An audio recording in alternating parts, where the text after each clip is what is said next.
ಸರಿ ಅವ್ನು urgent phone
ನಂದಬಸವ Chaudhary ಅವರು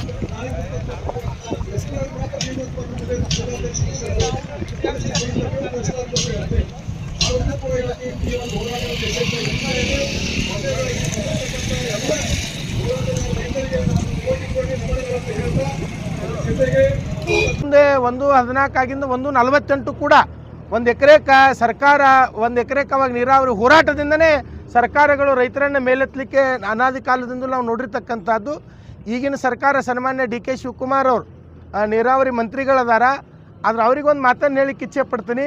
ನೀವು ಕರ್ನಾಟಕ ರಾಜ್ಯದ ನೀರಾವರಿ ಮಂತ್ರಿಗಳು ಅಥವಾ ದಕ್ಷಿಣ ಕರ್ನಾಟಕದ ನೀರಾವರಿ ಮಂತ್ರಿಗಳು ಅನ್ನೋದು ನಮಗೆ ಅರ್ಥ ಆಗ್ತಾ ಇಲ್ಲ. ಯಾಕಪ್ಪ ಅಂತಂದ್ರೆ ಆಲಮಟ್ಟಿ ಡ್ಯಾಮ್ ತುಂಬಿ 1 ತಿಂಗಳಿಗೆ ಇಲ್ಲಿ ಬಾಗಿನ ಅರ್ಪಣೆ ಮಾಡಕ್ಕೆ ಬರ್ತೀರಿ. ನೀವು ಕರೆ ಆತ್ಮಸಾಕ್ಷಿಗೆ ಅನುಗುಣವಾಗಿ ಡಿ ಕೆ ಶಿವಕುಮಾರ್ ಅವರ ಎದಿ ಮುಟ್ಕೊಂಡು ಹೇಳ್ರಿ, ಕೃಷ್ಣಾ ಮೇಲ್ದಂಡ ಯೋಜನೆಗೆ 2 ವರ್ಷ ಅಧಿಕಾರಕ್ಕೆ ಬಂದಿಂದ 10 ರೂಪಾಯಿ ರೇಟ್ರಿ ಇಲ್ಲೋ ಅಂತಕ್ಕಂಥದ್ದನ್ನು ನೀವು ಆತ್ಮಾವಲೋಕನ ಮಾಡ್ಕೋರಿ ಅಂತೇಳಿ ಈ ಸಂದರ್ಭದೊಳಗೆ ಉತ್ತರ ಕರ್ನಾಟಕ ರೈತರ ಪರವಾಗಿ ನಿಮ್ಮಲ್ಲಿ ನಾವು ವಿನಂತಿ ಪೂರ್ವಕವಾಗಿ ಕೇಳ್ಕೊಳ್ತೀನಿ. ಯಾಕಪ್ಪ ಇವತ್ತಿನ ದಿವಸ 524.56 ಏನು ಬಿಜಾಪುರ ಮತ್ತು ಬಾಗಲಕೋಟೆ ಜಿಲ್ಲೆಯ ಅಖಂಡ ಜಿಲ್ಲೆಯಲ್ಲಿ ಮುಳುಗಡೆ ಆಗ್ತಕ್ಕಂಥ ಜಮೀನುಗಳಿಗೆ ಯೋಗ್ಯವಾದ ಬೆಲೆಯನ್ನು ಕೊಡಬೇಕಂತ ಇವತ್ತಿನ ಈ ಹೋರಾಟದ ನೇತೃತ್ವನ ಹೊತ್ತಿರ್ತಕ್ಕಂಥ ಸನ್ಮಾನ್ಯ ಶ್ರೀ ಎಸ್ ಕೆ ಬೆಳ್ಳುಬ್ಬಿ ಅವರ ನೇತೃತ್ವದಲ್ಲಿ, ನಮ್ಮ ಜಿಲ್ಲಾಧ್ಯಕ್ಷರಾಗಿರ್ತಕ್ಕಂಥ ಅಂಗಡಿಯವರ ನೇತೃತ್ವದಲ್ಲಿ, ಎಲ್ಲ BJP ಮುಖಂಡರ ನೇತೃತ್ವದಲ್ಲಿ ಇವತ್ತೇನು ಹೋರಾಟವನ್ನು ರಸ್ತೆಯನ್ನು ಬಂದ್ ಮಾಡುವ ಮುಖಾಂತರ ಒಂದು ಹೋರಾಟವನ್ನು ಹಮ್ಮಿಕೊಂಡಿದ್ದಾರೆ. ಅದು ಶ್ಲಾಘನೀಯ. ಯಾಕಂದರೆ ಸುಮಾರು 1964ರಿಂದ ಆಲಮಟ್ಟಿ ಡ್ಯಾಮನ್ನು ಉದ್ಘಾಟನೆ ಮಾಡಿ ಲಾಲ್ ಬಹದ್ದೂರ್ ಶಾಸ್ತ್ರಿ ಅವರು ಉದ್ಘಾಟನೆ ಮಾಡಿದೆ. ಇವತ್ತಿನ ತನೂ ನಮ್ಮ 95 ಹಳ್ಳಿಗಳು ಏನು ಮುಳುಗಡೆ ಆಕ್ಕವ, ಆ ಮುಳುಗಡೆ ಸಂತ್ರಸ್ತರ ಬೇಡಿಕೆಗಳು ಈಡೇರೇ ಇಲ್ಲ. ಹಂತವಾಗಿ ಎಕರೆಗೆ 83ರಾಗ ಎಕರೆಗೆ 3,000 ಕೊಟ್ಟರು ಆಗುತ್ತೋ ಒಂದು ತೃಪ್ತಿನ ಪಡೆದೇವು ನಾವು. ಇವತ್ತಿನ ಜಮೀನು ಹೊರಗಡೆ ಹೋಗಿ ನೋಡಿದ್ರೆ ಈ ಹಾವೇದ ಮೇಲೆ ಎಲ್ಲರೂ ಬಂದೇವು ಅಂದ್ರೆ 1 ಎಕರೆಗೆ 1 ಕೋಟಿ 2 ಕೋಟಿ ಹೇಳ್ತಾರೆ ನಮ್ಗೆ. ನಾವು 3 ತಲೆಮಾರಿನಿಂದ ಇವತ್ತು ನಾವು ನಿರಾಶ್ರಿತರಕ್ಕೇವಿ. ನಮ್ಮ ತಂದೆಯವರು ಮುಳುಗಡೆ, ನಾವು ಮುಳುಗಡೆ, ಮುಂದೆ ನಮ್ಮ ಮಕ್ಕಳು ಸಹಿತ ಮೆಟ್ಟಿಗೆ ಹತ್ತಬೇಕಾದ್ರೆ 3 ತಲೆಮಾರು ಬೇಕು ನಾವು ಸುಧಾರಿಸ್ಕೋಬೇಕಾದ್ರೆ. ಅಂಥದ್ರಲ್ಲಿ ಇವತ್ತು ಪುಣ್ಯಾತ್ಮರು 50 ಲಕ್ಷ 55 ಲಕ್ಷ ಬೇಡಿದ್ದವ್ರಿಗೆ ಮಹಾ ದೊಡ್ಡದಾಗೈತಿ. ಅದೇ ಅವ್ರ ಜಮೀನುಗಳು ಇಲ್ಲಿ ಎಲ್ಲಿ ಬೇಕಲ್ಲಿ ತೊಗೊಂಡಾರೆ ಮುಳುಗಡೆದವ್ರು ರಾಜಕೀಯ ನಾಯಕರು ನಾವು ನೋಡ್ತೇವೆ. ಅವರು ನೀವು ಈಗೇನು ಇದೇ ರೇಟ್ ಇದ 50 ಲಕ್ಷ ಕೊಡ್ತಾರೆ ಕೊಡಬೇಕಂತ ಅವ್ರನ್ನ ಕೇಳ್ತೇವೆ ನಾವು. ಮೊನ್ನೆ ಒಬ್ಬ ಪುಣ್ಯಾತ್ಮ ಸದನದೊಳಗೆ ಮೊನ್ನೆ ಮುಗಿಯೋ ಕಾರ್ಯಕ್ರಮ ಅದು ಮೊನ್ನೆ ಮುಗಿದೋಕ್ಕಿತ್ತು. 35 ಲಕ್ಷ ಆದ್ರೆ ಸಾಕಂತ ಹೇಳಿದ್ರೆ ನಮ್ಮ ಒಬ್ಬ ಜನಪ್ರತಿನಿಧಿ 35 ಲಕ್ಷ ಆದ್ರೆ ಸಾಕು, ಅದಕ್ಕಿಂತ ಹೆಚ್ಚಿಗೆ ಕೊಡೋದೇನು ಬೇಕಾಗಿಲ್ಲ, ನಮ್ಮ ರೈತರೆಲ್ಲ ಒಪ್ಪಿಸ್ತೀನಿ ತಿಳಿದ್ರೆ. ಅದ್ರಾಗ ಪುಣ್ಯಾತ್ಮ MP ಪಾಟೀಲ್ ಅಂತರೂ ಆ ಫಂಕ್ಷನ್ಗೆ ಹೋಗಿಲ್ಲ. ಅಂಥ ದೊಡ್ಡ ಸಭೆ ಕರೆದ್ರೆ ಸಹಿತ ಇಬ್ಬರು ಹೋಗಿಲ್ಲ. 29 ಹಳ್ಳಿಗಳು ಹೋಕ್ಕವು. ಈ ಬಿಜಾಪುರ ಜಿಲ್ಲೆಯೊಳಗೆ ಬಬಲೇಶ್ವರ ಮತಕ್ಷೇತ್ರ 14, ನಮ್ಮ ಬಾಗೇವಾಡಿ ಮತಕ್ಷೇತ್ರದಲ್ಲಿ 6, ಈ ಕೊಲ್ಲಾರ ಮತಕ್ಷೇತ್ರದಲ್ಲಿ 6, ನಿಡಗುಂದಿಯಲ್ಲಿ 9, ಒಟ್ಟು 29 ಹಳ್ಳಿಗಳು ಹೋದ್ರೆ ಸಹಿತ ನಿಡಗುಂದಿ ಸದ್ಯಕ್ಕೆ ನಿಡಗುಂದಿ ಒಂದು ಮೇಲೆ ಹೊಸೂರ 2 ನಮ್ಮ ಜಿಲ್ಲೆಯಲ್ಲಿ ಹೋಗಿ 22 ಹಳ್ಳಿಗಳ ಸ್ಥಳಾಂತರ ಆಗಬೇಕು. ಈಗ ಹೊಸದಾಗಿ 22 ಹಳ್ಳಿಗಳು ಹೋಗ್ಬೇಕು. ಆ 22 ಹಳ್ಳಿಗಳಿಗೆ ಈ ನಿಡಗುಂದಿನೂ ತಿಳಿಯಾಗಿಲ್ಲ ಅವ್ರಿಗೆ. ನಿಡಗುಂದಿ ದೊಡ್ಡ ಊರು, ಎಲ್ಲ ಜಮೀನಿಗೆ ಹೋಕ್ಕವು, ಊರ್ನೂ ಹೋಗೈತೆ ಅವ್ರ ಇದ್ರ ಸದ್ಯಕ್ಕೆ ಮಾಡಬೇಕಾಗಿತ್ತು. ಇವತ್ತು ನಾವೇನು 55 ಲಕ್ಷ ಬೇಡಿದ್ದು ಅವ್ರಿಗೆ ದೊಡ್ಡದಾಗಿತ್ತು. ಮೊನ್ನೆ ಮುಗಿಯುವಂಥ ಸಭೆಯೊಳಗೆ 35 ಕೊಟ್ಟರೆ ಸಾಕು ಅಂತ ಏನು ಹೇಳಿದ್ರಲ್ಲ, ದಯಮಾಡಿ ತಮ್ಮೆಲ್ಲ ಜಮೀನುಗಳದಾವು, ತಮ್ಮೆಲ್ಲ ಸುತ್ತಮುತ್ತೆಲ್ಲ ಮುಳುಗಡೆದಾಗ ಜಮೀನು ಇದಾವೆ, ನೋಡು ನೀವು ಅದನ್ನ ಕೊಡ್ರಿ ನೀವೆಲ್ಲ. ನಾವೆಲ್ಲ ನೋಡ್ತೇವೆ, ಪೇಪರ್ ಪತ್ರಿಕೆಯಲ್ಲಿ ನೋಡ್ತೇವೆ. ಈ ಪ್ರೆಸೆಂಟ್ ನಮ್ಮ ಶಾಸಕರವರು 3-4 ಸಲ ಈಗ ನಮ್ಮ ಕಂಟಿನ್ಯೂ ನಮ್ಮನ್ನ ಏಕ ಅವರಾದಾರ ಇದ್ರ ಸಹಿತ ರೈತರ ಕಳಕಳಿ ಅವ್ರಿಗೆ ಸ್ವಲ್ಪ ಇಲ್ಲ ಅಂತೇಳಿ ನಾವು ಹೇಳಕತ್ತೇವೆ. ಯಾಕಂದ್ರೆ ರೈತರಂದ್ರೆ ಏನೋ ತಿಳ್ಕೊಂಡಿಲ್ಲ, ರೈತರಂದ್ರೆ ಏನು ತಿಳ್ಕೊಂಡಿಲ್ಲ. ಅದಕ್ಕೆ ಈಗ ಏನು ನಾವು ಅದೇವಿ, ನಮಗೆಲ್ಲ 55 ಲಕ್ಷ ನೀರಾವರಿ ಬರಬೇಕು, ಒಣ ಬೇಸಾಯಕ್ಕೆ 45 ಲಕ್ಷ ಕೊಡಲೇಬೇಕು.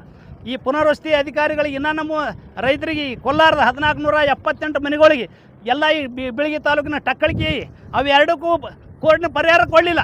ಸಾಹೇಬ್ರಗಡೆ ಹೋರಾಟ ಮಾಡಿದ್ರು ಕೊಟ್ರನ್ರಿ. ಇಲ್ಲಿ 1498 ಕೋಲಾರದಾಗ ಹಳಿ VPC ನಂಬರ್ ಮತ್ತು ಈ ಹೊಸ VPC ಆದ್ರೆ ಭಾಳ ಹೊಸ ನಂಬರ್ಗಳಿಗೆ ಸಾಕಷ್ಟು ನಮ್ಮ ಯುವಕರು ಮತ್ತು ಹುಟ್ಟ್ಯಾರ. ನಾವು ಬೇರೆ ಆಗ್ಯಾವಿ, ಡಿವೈಡ್ ಆಗ್ಯಾವ, ಮನೆಗಳು ಬೇರೆ ಆಗ್ಯಾವ. ಅಷ್ಟು ಅಲ್ಲಿಂದ ಪರಿಹಾರ ಕೊಡಲಿಲ್ಲ. ಕೋಲಾರಕ್ಕೊಂದು ಇಡೀ ಕ್ಷೇತ್ರದೊಳಗೆ ದೊಡ್ಡ ಊರು ಮುನ್ಗೋದು ಆಚೆಗಡೆ ಬಾಗಲಕೋಟೆ ಬಿಟ್ಟು ನಮ್ಮ ಕೋಲಾರ ನಗರ ಮುನ್ಗೋದು. ಆ ಕೋಲಾರ ನಗರಕ್ಕೆ ಅನ್ಯಾಯ ಮಾಡಿದ್ರು ಅವರು. ಅದನ್ನು ಸರಿಪಡಿಸಿರುತ್ತೆ ಸಾಹೇಬ್ರೆಲ್ಲ ಸ್ಟೇಟ್ಮೆಂಟ್ನೆಲ್ಲ ಕೊಟ್ಟಾರ. ಆದರೆ ಈ ಕುರುಡು ಸರ್ಕಾರ ಎಚ್ಚೆತ್ತುಕೊಂಡು ನಮ್ಮ ರೈತರಿಗೆ ಯೋಗ್ಯ ಬೆಲೆ ಕೊಡುತ್ತಾನೆ ನಾವು ಹೋರಾಟ ಮಾಡ್ತೇವೆ. ಮೂರನೇ ಹಂತದಲ್ಲಿ ಬಿಡುಗಡೆ ಆಗ್ತಕ್ಕಂಥ ಮತ್ತು ಕಾಲುವೆಗಳಿಗೆ ಸ್ವಾಧೀನ ಮಾಡಿಕೊಳ್ತಕ್ಕಂಥ ಸುಮಾರು 1,20,000 ಎಕರೆ ಭೂಮಿಗೆ 1 ಎಕರೆ ನೀರಾವರಿಗೆ 55 ಲಕ್ಷ ರೂಪಾಯಿ ಕನಿಷ್ಠ ಬೆಲೆ ಇದು. ಒಣ ಬೇಸಾಯ 1 ಎಕರೆಗೆ 45 ಲಕ್ಷ ರೂಪಾಯಿ ಕೊಡಬೇಕು ಅಂತಕ್ಕಂಥ ಏನು ರೈತರ ಬೇಡಿಕೆ ಇದೆ. ಆ ಬೇಡಿಕೆಯನ್ನು ಈಗಾಗಲೇ ಸರ್ಕಾರ ಮಾಡಿ ಮುಗಿಸಬೇಕಾಗಿತ್ತು. ಆದ್ರೆ ಸರ್ಕಾರಕ್ಕೆ ಇಚ್ಛಾಶಕ್ತಿ ಇಲ್ಲ. ಹೀಗಾಗಿ ನಾಳೆ ಮಂಗಳವಾರ ನಡೆಯತಕ್ಕಂಥ ಸಂಪುಟ ಸಭೆಯ ವಿಶೇಷ ಸಭೆಯಲ್ಲಿ ಉತ್ತರ ಕರ್ನಾಟಕಕ್ಕೆ ತ್ಯಾಗ ಮಾಡಿರ್ತಕ್ಕಂಥ ಬಾಗಲಕೋಟೆ ನಗರ ಸೇರಿ ಕೋಲಾರ ಪಟ್ಟಣ ಸೇರಿ ಸುಮಾರು 300ಕ್ಕಿಂತ ಹೆಚ್ಚು ಹಳ್ಳಿಗಳನ್ನ ಸುಮಾರು 4 ರಿಂದ 5 ಲಕ್ಷ ಎಕರೆ ಭೂಮಿಯನ್ನ ಕಳ್ಕೊಂಡು ನಮ್ಮ ಜಿಲ್ಲೆಗೆ ನಾವು ಉಪಯೋಗ ಮಾಡ್ಕೊಳ್ಳಿಲ್ಲ. ಬೇರೆ ರಾಯಚೂರು ಮತ್ತು ಗುಲ್ಬರ್ಗಾ ಜಿಲ್ಲೆ ನೀರು ಕೊಟ್ಟೇವೆ ನಾವು. ನಮ್ಮ ಜಮೀನಿಗಿಂದ ನೀರು ಬರ್ತಾವ, ನಾ ನೀರು ಬರ್ತಾವ, ಭೂಮಿಗೆ ಬೆಲೆ ಸಿಗತಕ್ಕಂತ ಜಾತಕ ಪಕ್ಷ ಅಂತ ಕಾಯ್ತಕ್ಕಂತ ರೈತರಿಗೆ ಇನ್ನೂ ಕೂಡ ಸರ್ಕಾರ ಇದು 8 ವರ್ಷ 7 ತಿಂಗಳ 2012ರಿಂದ ಆಡಳಿತ ಮಾಡಿರ್ತಕ್ಕಂಥ ಕಾಂಗ್ರೆಸ್ ಸರ್ಕಾರ ಯಾವ ದಿಕ್ಕಿನಲ್ಲಿ ಹೆಜ್ಜೆ ಇಡಲಿಲ್ಲ. ಅದಕ್ಕೆ ಧಿಕ್ಕಾರ ಮಾಡಿ ಇವತ್ತು ಭಾರತೀಯ ಜನತಾ ಪಾರ್ಟಿ ವಿಜಯಪುರ ಜಿಲ್ಲೆ ಮತ್ತು ಬಾಗಲಕೋಟೆ ಜಿಲ್ಲೆ ಸೇರಿ ಹಾಗೇನೆ ಭೂಮಿಯನ್ನು ಕಳೆದುಕೊಳ್ತಕ್ಕಂಥ ರೈತರನ್ನ ಒಳಗೊಂಡು ಹಮ್ಮಿಕೊಂಡಿರ್ತಕ್ಕಂಥ ಸಾಂಕೇತಿಕ ರಸ್ತೆ ತಡೆ ಕಾರ್ಯಕ್ರಮ ಇದು. ಈ ಕಾರ್ಯಕ್ರಮದಲ್ಲಿ ಭಾಗವಹಿಸಿರ್ತಕ್ಕಂಥ ನಮ್ಮ ಜಿಲ್ಲೆಯ ಕ್ರಿಯಾಶೀಲ ಅಧ್ಯಕ್ಷರಾಗಿರ್ತಕ್ಕಂಥ ಗುಂಡ್ಲಿಂಗಪ್ಪ ಅಂಗಡಿ ಅವರೇ ಹಾಗೂ ಸಾನ್ನಿಧ್ಯ ವಹಿಸಿರ್ತಕ್ಕಂಥ ಪೂಜ್ಯ ಶ್ರೀ ಕೈಲಾಸ ಸ್ವಾಮೀಜಿ ಅವರೇ, ಭಾಗವಹಿಸಿ ಹೋಗಿರ್ತಕ್ಕಂಥ ಶ್ರೀ ಕಲ್ನಾಥ್ ದೇವರವರೇ, ಅವರ ಪಾದಕ್ಕೆ ಕೂಡ ಸಾಷ್ಟಾಂಗವೇರಿಗೆ, ಹಾಗೇನೆ ದೇವರಿಬ್ಬರಿಗೆ ಬಾಯಿಂದ ಅವನಪ್ಪ ಅವರು ಕೂಡ ಬಂದಿದ್ದಾರೆ. ಮತ್ತು ನಮ್ಮ ಯುವ ಮೋರ್ಚಾ ಅಧ್ಯಕ್ಷರಾಗಿರ್ತಕ್ಕಂಥ ಕಿಲಗೌಡರು ಪಾಟೀಲ್ರು ಮತ್ತು ಅಲ್ಪಸಂಖ್ಯಾತ ಮೋರ್ಚಾದ ಇಸ್ಮಾಲ್ ಸಾಬ್ ತಹಸೀಲ್ದಾರ್, ಪೀರ್ ಮೊಹಮ್ಮದ್ ಗರ್ಗಾವಿ, ಜಾವೇದ್ ಬಿಜಾಪುರ, ಇಕ್ಬಾಲ್ ಮುಷಾವರ, ಹುಂಜಾವ್ಶನ್ ಕಂಕರ್ಪೀರ ಅವರು ಕೂಡ ಭಾಗವಹಿಸಿದ್ದಾರೆ. ಹಾಗೇನೆ ನಮ್ಮ ಮಂಡಲ ಅಧ್ಯಕ್ಷರಾಗಿರ್ತಕ್ಕಂಥ ಸಿದ್ದರಾಮ್ ಕಾಕಂಡ್ಕಿ ಅವರು, ಹಾಗೇನೆ ಬಸವರಾಜ್ ಅಂಬಲ್ಜೇರಿ ಅವರು ಮತ್ತು ನಂದಬಸವ ಚೌಧರಿ ಅವರು, ಹೀಗೆ ಬಹಳ ಜನ ಹೆಸರು ಅವರು ಅನ್ನುವಾಗಿಲ್ಲ. ಜಗದೀಶ್ ಗಾಣಿಗಾರ್ ಅವರು, ಪ್ರಶಾಂತ್ ಪವಾರ್ ಅವರು, ರಾಜು ನ್ಯಾಮಗೌಡ್ರ ಅವರು, ಹೀಗೆ ಬಹಳ ದೊಡ್ಡ ಸಂಖ್ಯೆಯಲ್ಲಿ ಇವತ್ತ ನಾವು ನಿನ್ನೆ ಸೂಟಿ ಇವತ್ತು ಸೂಟಿ ಸುಮ್ಮನೆ ಒಂದು ಫೇಸ್ಬುಕ್ಗೆ ಹೇಳಿಕೆ ಕೊಟ್ಟೇವೆ ನಾವು ಅಷ್ಟೇ. ನಾವು ಪ್ರಿಂಟ್ ಮಾಡಿದ ಪತ್ರ ಬೆಂಗಳೂರು ಬಿಟ್ಟಿಲ್ಲ, ಬೆಳಗ್ಗೆ ಬಿಡ್ತಾವ ನಾಳೆ ಮುಖ್ಯಮಂತ್ರಿಗಳಿಗೆ 2 ಸೂಟಿ ಅದಾವ. ಇವತ್ತು DC-ಗೂ ನಾಳೆ ಬಿಡ್ತದ ಪತ್ರ ಕೂಡ. SP ಅವ್ರಿಗೆ ಮಾತ್ರ ನಿನ್ನ ಒಂದು ಪತ್ರ ಬಿಟ್ಟೆ ಜಿಲ್ಲಾಧ್ಯಕ್ಷ ಮುಗಿಸ್ಯಾರ. ಇಲ್ಲಿ ಪೊಲೀಸ್ ಸ್ಟೇಷನ್ ಕೊಟ್ಟೇವೆ, ತಹಸೀಲ್ದಾರ್ ಕೊಟ್ಟೇವೆ ಅಷ್ಟೇ. ಆದ್ರೂ ಕೂಡ ಇವತ್ತು ಈ ಒಂದು ಹೋರಾಟ ಇವತ್ತು ಯಶಸ್ವಿಯಾಗಿ ನಡೀತಾ ಇದೆ. ಮೊದಲನೇದಾಗಿ ಇಲ್ಲಿ ಬಂದಿರತಕ್ಕಂತ ಎಲ್ಲ ಹೋರಾಟಗಾರ ರೈತರಿಗೆ ನಾನು ಕೋಟಿ ಕೋಟಿ ನಮನಗಳನ್ನು ಹೇಳ್ತಾ, ಅದ್ರ ಜೊತೆಗೆ ನಮ್ಮ ಕರೆಗೆ ಹೋಗ್ಬಿಟ್ಟು ಬಂದಿರತಕ್ಕಂತ ಈ ಒಂದು ಜ್ವಲಂತ ಸಮಸ್ಯೆಯನ್ನ ನಾಡಿಗೆ ಜಗತ್ತಿಗೆ ತಮ್ಮ ಮಾಧ್ಯಮದ ಮುಖಾಂತರ ಮುಟ್ಟಿಸಲು ಬಂದಿರತಕ್ಕಂತ ಎಲ್ಲ ಆದರಣೀಯ ಮಾಧ್ಯಮದ ಸ್ನೇಹಿತ ಬಂಧು ಭಗಿನಿಯರೇ ಹಾಗೂ ಸಾರ್ವಜನಿಕ ಬಂಧು ಭಗಿನಿಯರೇ, ಈ ಒಂದು ಹೋರಾಟ ನಾನು ಶ್ರೀಮತಿನೂ ಕರ್ಕೊಂಡ್ ಬಂದೆ. ಬರಕಾಗುದ್ರ ಸ್ವಲ್ಪ ಎಲ್ಲರೂ ನೋಡ್ಲಿ ಬಾ ಅಂದೆ ನಾನು. ಅಂದ್ರೆ ಹೆಣ್ಮಕ್ಳು ಅವಶ್ಯಕತೆ ಐತಿದ್ರೆ, ಯಾಕೆ ಅರ್ಧ ಹೆಣ್ಮಕ್ಳು ದಿವಸ ಓಟ್ ಹಾಕ್ತಕ್ಕಂಥವ್ರು ಅಂದ್ರೆ ಪೇಮೆಂಟ್ ಬಂದ್ರೆ ಆ ಕುಟುಂಬ ಖುಷಿ ಆಗಿರ್ತೈತೆ. ಅದು ಹೊಲ ಹಿಡಿಬೇಕಾದ್ರೆ ಏನ್ ಮಾಡ್ಬೇಕಾದ್ರೆ ಸ್ವಲ್ಪ ಮಾದರಿ ಆಕತಿ ಬಾರಣ್ಣ ಬಂದಾಳ, ಆಕಿಗೂ ಧನ್ಯವಾದ ಹೇಳ್ತೇನೆ. ಹಾಗೆ ನಮ್ ತಂಗಿನೂ ಬಂದಾಳ, ಎಲ್ಲವ ಕಾಕಡಿಗೆ ಬರ್ಬೇಕಾಗತ್ತೆ ಹೋರಾಟ. ಇಂತ ಯಾರು ಮಾಡ್ಬೇಕಂದ್ರೆ ಸುವರ್ಣ ಯಾರು ಮಾಡೋರು ಜಗತ್ತಾಗ ಹುಟ್ಟಿದ ಮೇಲೆ ಲಾಭ ಯಾರು ಸಿಗ್ತಾರೋ ಗೊತ್ತಿಲ್ಲ. ನಾವ್ ಹೆಂಗಂದ್ರೆ ಚಲೋ ಹಾಲು ಕೊಡು ಆಕಳದಾಗ ನಾವು ಆಕಳ ಒದೆಯಂಗಿಲ್ಲ ಯಾರಿಗೆ ನಾವು ಒದೆಯಂಗಿಲ್ಲ. ಚಲೋ ಹಾಲು ಹಿಂದೆ ಅವ್ರು ಕೊಡ್ತೀವಿ ಅಷ್ಟ. ಎಷ್ಟು ಮಂದಿ ತೃಪ್ತಿ ಪಡ್ತಾರೋ ಎಷ್ಟು ಮಂದಿ ಹೊಚ್ಚಿ ಕಿಟ್ಟು ಪಡ್ತಾರ ಅಂದ ಚೇವಡಿ ಬಂದ್ಬಿಟ್ಟೈತಿ. ಇನ್ನೇನು ಬಹಳ ತಲೆ ಕೆಡಿಸ್ಬೋದು ಅದ್ರ ಬಗ್ಗೆ. ಓಟ್ ಹಾಕ್ತಾರೋ ಬಿಡ್ತಾರೋ ಗೊತ್ತಿಲ್ಲ. ನಮ್ಮ ಜನರಿಗೆ ಏನ್ ತೊಂದರೆ ಆಗತಿ ಅವಾಗ ಹೊರಗೆ ಬಂದು ನಿಂತ್ಕೊಳ್ಳೋಣ. ಎಂದೂ ಹಿಂದೆ ಸರಿಯಾಗಿಲ್ಲ ಅವಾಗ. ಅದು ನನ್ನ ಕರ್ತವ್ಯ ಅದು. ಹೀಗಾಗಿ ಮುಳುಗಡೆ ಜನ ನೋಡಕತ್ತೀನಿ. ನಾನು ಬಾಗಲಕೋಟೆಗೆ ಹೋಗಿದ್ದೆ ಅಲ್ಲಿ ಹೋರಾಟ ಮಾಡಾಗ. ಅದು ಕಾಂಗ್ರೆಸ್ನ ಶಾಸಕರು ಕಾಂಗ್ರೆಸ್ನ ಮಂತ್ರಿಗಳು ಒಂದು ತಿಂಗಳ ಅವರಾತ್ರಿ ಧರಣಿ ಮಾಡಿದ್ರು, ಮಾಡಿ ಮಿಲಾಪಿ ಆಗಿಬಿಟ್ರು. ಏನು ಹೊರಗೆ ಬರಲೇ ಇಲ್ಲ. ಹೇಳ್ಬೇಕು, ಒಂದ್ ಎಕರೆ ಎಷ್ಟು ಕೊಡ್ತೀವಿ ಅಷ್ಟ ಹೇಳ್ಬೇಕಾಗಿತ್ತಲ್ಲ. 40 ಕೊಡ್ತಿರೋ, 30 ಕೊಡ್ತಿರೋ, 50 ಕೊಡ್ತಿರೋ, 60 ಕೊಡ್ತಿರೋ, ಅದನ್ನ ಏನೂ ಹೇಳಿಲ್ಲ ನೀವು. ಅದಕ್ಕೆ ಅನಿವಾರ್ಯವಾಗಿ ಕುಂದ್ರಾಗತ್ತೆ, ಬಿಸಿಲಾಗ ನಾವು ಹಾಕಿ ಕುಂದ್ರಾಗತ್ತೆ. ನಮಗೆ ಈ ಹೋರಾಟ ಮಾಡಿ ತಿಂಡಿಲ್ಲ, ನಮಗೆ ಚಟ ಇಲ್ಲ, ನಮಗೆ ಏನೋ ಜೀವನ ಪರ್ಯಂತ ಮಾಡಿದ್ರು. ನಾವು ಈ ಬ್ರಿಡ್ಜ್ ಮಾಡಕ್ 10 ವರ್ಷ ಹೋರಾಟ ಮಾಡಿನ ಪುಣ್ಯಾತ್ಮ ಜಯೇಶ್ ಪಟೇಲ್ ನಾಗೇಗೌಡರು ಬ್ರಿಡ್ಜ್ ಮಂಜೂರು ಮಾಡ್ರಿ ಹಾವು ಹಾಕತ್ತ ಗಾಡಿ. ಅಟಲ್ ಬಿಹಾರಿ ವಾಜಪೇಯಿ ಅವರು, ರಾಜನಾಥ್ ಸಿಂಗ್ ಅವರು ಸರ್ಫೇಸ್ ಮಂತ್ರಿ ಇದ್ರು, ಅವ್ರು ಮಂತ್ರಿ ಇದ್ದಾಗ ಒಂದು ಪತ್ರ ಕೊಟ್ಟರೆ ದಿವಂಗತ ಅನಂತ್ ಕುಮಾರ್ ಅವರು ಮಾಡಿ ಇಡೀ ದಕ್ಷಿಣ ಭಾರತಕ್ಕೆ 30 ವರ್ಷ ಆಗಿರ್ತಕ್ಕಂಥ ಹೈವೇ ಯಾವ್ದಾರ ಇದ್ರೆ ಅದು ಬಿಜಾಪುರ ಹುಬ್ಬಳ್ಳಿ ಹೈವೇ ಅಂತಕ್ಕಂಥ ಮಾತನ್ನು ಹೇಳಕ್ ಬಯಸ್ತೇನೆ. ಅದನ್ನ ತಂದು ಕೊಲ್ಲಾರದಾಗ ಪೂಜೆ ಮಾಡಿ ಗೊತ್ತಿರ್ಲಿ. ನಾವು MP ಅಲ್ಲ, MLA ಹೈವೇ ತಗೊಂಡ್ಬಂದೇನೋ ಕೊಲ್ಲಾರದಾಗ ಅಡಿಗೆ ನಿಟ್ಟೇನೋ ಗೊತ್ತಿರ್ಲಿ ನಿಮಗೆಲ್ಲ. ಅದಕ್ಕೆ ನಾವು ಈಗ ಹೈವೇ ತಗೊಳ್ತೀವಿ ಅಂತ ದೊಡ್ಡ ಅಪರಾಧ ಮಾಡಿಲ್ಲ. ನೀವು ಬಿಜಾಪುರಕ್ಕೆ ಹೋಗ್ಬೇಕಾದ್ರೆ ನಾನು ಸೇರಿ 2 ಬ್ರಿಡ್ಜ್ ದಾಟ್ತಿದ್ದೇವೆ ನಾವು. 2 ಕಡೆ ರೈಲ್ವೆ ಗೇಟ್ ಇದ್ದದ್ದು ಅಲ್ಲಿ. ಒಂದು ಹೊರಗಡೆ ಗೇಟ್, ಸವನಹಳ್ಳಿ ಗೇಟ್, ಇನ್ನೊಂದು ವಜ್ರಮಲ್ ಗೇಟ್. 2 ಗೇಟ್ ದಾಟಿ ರೈಲ್ವೆ ಬಂದಾಗ ಹೋಗ್ಬೇಕಾದ್ರೆ ಎಷ್ಟು ಟೈಮ್ ಹಾಕಿರ್ತೀವಿ ಹೇಳ್ರಿ, ಉತ್ತರ ಹೇಳ್ರಿ. ನಾವು ನಾವು ಒಂದು ಟ್ರೈನ್ ಬಂದ್ರೆ ಮತ್ತೊಂದು ಟ್ರೈನ್ ಬಂದ್ರೆ ಮತ್ತೆ 10 ತಾಸು ನಿಂತಿರ್ಬೇಕಲ್ಲಿ. ಈ ಕಷ್ಟ ಕಾಂಗ್ರೆಸ್ ಅವರು ಮಾಡಿಲ್ಲ.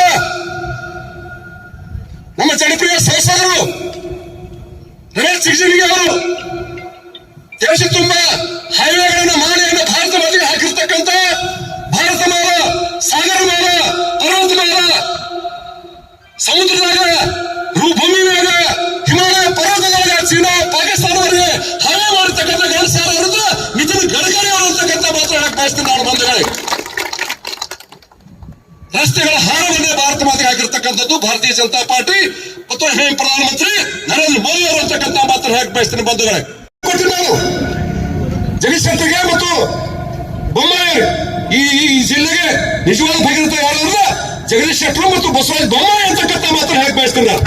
ಹೀಗಾಗಿ ಇವತ್ತು ನಾವು ಒತ್ತಾಯ ಮಾಡ್ತೀವಿ. ಈಗ ಮಂಗಳವಾರ ಸಭೆ ಕರೆದಿರಿ. ಆ ಸಭೆಯೊಳಗೆ ನಮ್ಮ ಬೇಡಿಕೆ ಏನೈತಿ, 1 ಎಕರೆ ನೀರಾವರಿಗೆ 52 ಲಕ್ಷ ರೂಪಾಯಿ ಕೊಡ್ಬೇಕು, 1 ಎಕರೆಗೆ ಒಣ ಬೇಸಾಯಕ್ಕೆ 45 ಲಕ್ಷ ರೂಪಾಯಿ ಕೊಡಬೇಕು. ಕಣ್ಣು ಮುಚ್ಕೊಡ್ಬೇಕು. ಚರ್ಚೆ ಮಾಡಬಾರ್ದಲ್ಲ, ಚರ್ಚೆ ಬಿಟ್ಟು ಆರ ಆಗ್ಬೇಕದು. 45 ಲಕ್ಷ ಹೆಚ್ಚಿಗೆ ಕೊಡ್ಬೇಕು. ನೀವು ಒಂದು ಹೆಸರು ತಗೋರಿ, ಯಾರು ಬೇಯಿಲ್ಲ ನಿಮಗ. ಆ ಒತ್ತಾಯ ಮಾಡ್ತೀವಿ ನಾವು. ಇದನ್ನ ಹೈವೇಗಂಟು ಬಂದ ತ್ರಾಸ ಕೊಡುವಂತ ಉದ್ದೇಶ ನಮಗಿಲ್ಲ, ಅದು ಮಾಡೋಂಗಿಲ್ಲ. ಹೀಗಾಗಿ ಈ ಒಂದು ಹೋರಾಟ ಇಲ್ಲಿಗೆ ನಿಲ್ಲಂಗಿಲ್ಲ. ನಾಳೆಗೆ ನಾವು ಇದೇ ವೇದಿಕೆಯಲ್ಲಿ ಈ ಬೆಳಗ್ಗೆ 10:30ರಿಂದ ಸಂಜೆ 5:30ವರೆಗೆ ಸರದಿ ಉಪವಾಸ ಶುರು ಕುಂದಿರ್ತೇವೆ ನಾವು. ಅಂದ್ರೆ ಮಳೆ ಉಂಟಿರ್ಬೋದು ಅವರು, ಆದ್ರೆ 7 ತಾಸಲ್ಲಿ ಕುಂದಿರ್ತೇವೆ. ಅಲ್ಲಿ ಸ್ಟೇಂಡಾಗ ಯಾರೋ ಏನೋ ತಿನ್ನುವಂಗಿಲ್ಲ, ನೀರು ಮಾತ್ರ ಕುಡಿಬಹುದು, ತೆಂಗಿನ ನೀರು ಕುಡಿಬಹುದು. ಅದಕ್ಕೆ ಬರ್ಬೇಕು ಹೋರಾಟಕ್ಕೆ. ಎಲ್ಲಿವರೆಗೆ 15/9/25ರಿಂದ 20/9/25ವರೆಗೆ ಸರದಿಯ 5 ದಿವಸದ ಒಂದು ಉಪವಾಸ ತಯಾರು ಮಾಡ್ತೀವಿ. ಅದಕ್ಕೂ ಈ ಸರ್ಕಾರ ಬಾಗ್ಲಿಕ್ಕಂದ್ರೆ ಕೊನೆಯ ಅಸ್ತ್ರ ಆಮರಣ ಉಪವಾಸ. ಆಮರಣ ಉಪವಾಸ ನಮಗೆ ಹೊಸದಲ್ಲ. ಈ ಬ್ರಿಡ್ಜ್ ಮಾಡಾಗ ಉಪವಾಸ ಮಾಡೀವಿ, ನೀರಾವರಿ ಮಾಡಾಗ ಉಪವಾಸ ಮಾಡೀವಿ. ನನಗೆ ಕೇಳಿದ್ರೆ 72 ವರ್ಷ ಉಪವಾಸ ಕುಂದಿರ್ತೀವಿ ಅಂತ ಹೇಳಿ. ಆ ಎಲ್ಲ ತಾಕತ್ ಪಡ್ಕೊಂಡ್ರೆ ರಾಜಕೀಯ ಬಂದಿದೆ ಅಂತ ಹೇಳಿದೆ ನಾವು. ದಿವಸ ಟ್ರೈನಿಂಗ್ ಮಾಡ್ತಾ ಇರ್ಬೇಕು ಅಂತ ಹೇಳಿದೆ ನಾವು. ನಮ್ಮ ಮನೆಯವ್ರು ಕೇಳಿದ್ರೆ ಏನೇ ಉಪವಾಸ ಹಾಕತ್ತೆ ಅಂತ ನಮ್ಮ ಮಗ ನಮ್ಮ ಹಿತ್ ಕೇಳಿದ್ರು ಅವ್ರು. ಮತ್ತೆ ಬದುಕಿವ್ರು ಮಾಡೋದು ಹಂಗಾದ್ರೆ ನಮಗೆ ನಮ್ಮ ಜನರಿಗೆ ಕಷ್ಟ ಅದ. ನಮ್ಗೆ ಹೋಟ್ ಹಾಕಿದವ್ರ ಕಷ್ಟ ಅದ. ನಾವೇ ಬದುಕಬೇಕಿಲ್ಲಿ. ಏನ್ ಅರ್ಥ ಐತೆ ಬದುಕಿಗೆ? ಏನ್ ಅರ್ಥ ಐತೆ? ಜಾತಿ ಮತ ಪಂಥ ಇಲ್ಲ ಇಲ್ಲಿ, ಪಕ್ಷ ಪಂಗಡ ಇಲ್ಲ ಇಲ್ಲಿ. ರೈತ ಸಂತ್ರಸ್ತರೇ. ಹೀಗಾಗಿ 21ನೇ ತಾರೀಕಿನಿಂದ ಆಮರಣ ಉಳಿಸ್ಕೊಂಡಿರ್ತೀವಿ. ಸಿದ್ದರಾಮಯ್ಯ ಅವರೇ ಮುಖ್ಯಮಂತ್ರಿಗಳೇ, ಉಪಮುಖ್ಯಮಂತ್ರಿ DK ಶಿವಕುಮಾರ್ ಅವರೇ, ಎಲ್ಲ ಮಂತ್ರಿಗಳೇ, ಬಾಗಲಕೋಟೆ ಜಿಲ್ಲೆಯ ಉಸ್ತುವಾರಿ ಮಂತ್ರಿ ಅರವಿಂದ್ ತಿಮ್ಮಾಪುರ ಅವರೇ ಮತ್ತು ವಿಜಯಪುರ ಜಿಲ್ಲೆ ಉಸ್ತುವಾರಿ ಮಂತ್ರಿ ಸನ್ಮಾನ ಶ್ರೀ MB ಪಾಟೀಲ್ ಅವರೇ, ಕಿಡಿದಾಟ್ ಕೇಳ್ರಿ. ಇದು ಹೋರಾಟ ಬರೋ ಘೋಷಣೆ ಅಲ್ಲ.